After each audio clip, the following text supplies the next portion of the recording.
there, folks! I'm Hugo the Honey Badger, ready to dive into a world of amazing facts and zany trivia.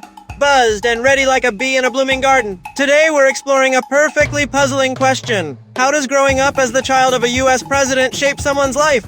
Buckle up, because this is going to be wild! Let's roar and explore the curious case of John William Carter. This cool dude is the oldest child of President Jimmy Carter, someone who's kinda got politics in his genes, like stripes on a zebra. Now, John William Carter isn't just any kid in the political jungle. He's a businessman, a politician, and a champion for the environment. A real triple threat for real. Born way back on July 3rd, 1947, he kicked off life in a unique way, being the first son of a US president. Talk about starting in the fast lane, like a cheetah. Picture this, John enlists in the Navy in 1968, but here's the twist. Just 2 years later, he's discharged for, getting caught smoking something a little too leafy. Yikes. Sometimes even the bravest of honey badgers make mistakes, right? It's kinda nuts because right after he turned to education with the zeal of a springbok bouncing through the savannah. He studied nuclear physics and law, building up his brain like an elephant builds its herd.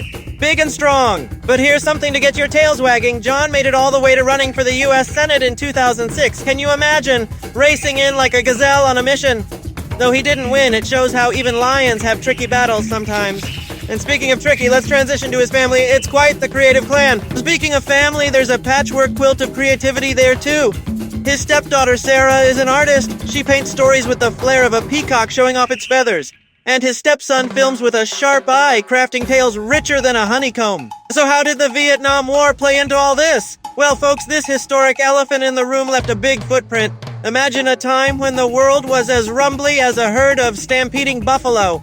Carter's Navy days, filled with tension and courage, shaped his later calls for peace like a dove in a thunderstorm. Picture young John on a peanut farm where toil teaches him grit, like a busy ant, relentless and strong.